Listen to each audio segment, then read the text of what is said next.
કચ્છ જિલ્લાના મુન્દ્રા તાલુકા ખાતે આવેલ CKM કન્યા વિદ્યાલયના પટાંગણમાં 77માં પ્રજાસત્તાક પર્વની ઉજવણી કરવામાં આવી હતી।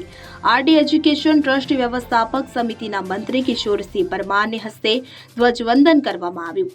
આ દરમિયાન આરડી એજ્યુકેશન ટ્રસ્ટની માતૃ સંસ્થા B.Ed college, PTC college, arts and commerce college, RD ઉચ્ચતર માધ્યમિક, CKM કન્યા વિદ્યાલય અને આરડી માધ્યમિક શાળાના આચાર્યો, કર્મચારીઓ તથા વિદ્યાર્થીઓ ઉપસ્થિત રહ્યા હતા। ધ્વજવંદન બાદ સીમા જાગરણ મંચ પૂર્વ કચ્છ દ્વારા ભારત માતાના પૂજનનો કાર્યક્રમ રાખવામાં આવ્યો હતો। ભારત માતાની આરતી તેમજ પુષ્પાર્પણ કરી પૂજન કરાયું હતું। આ કાર્યક્રમમાં આરડી એજ્યુકેશન ટ્રસ્ટ વ્યવસ્થાપક સમિતિના હોદ્દેદારો તેમજ કારોબારી સદસ્યો, મુન્દ્રા બારોઈ નગરપાલિકાના અધિકારીઓ, ચેરમેનો, ભારતીય જનતા પાર્ટીના તાલુકા તેમજ નગરના હોદ્દેદારો તેમજ કાર્યકર્તાઓ ઉપસ્થિત રહ્યા હતા।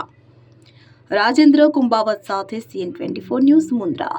હવે જુઓ દેશ દુનિયાની તમામ ખબરો તમારી આંગળીના ટેરવે। ઉઠાવો મોબાઈલ અને Google Play Store પરથી ડાઉનલોડ કરો અમારી CN24 ન્યૂઝ મોબાઈલ એપ।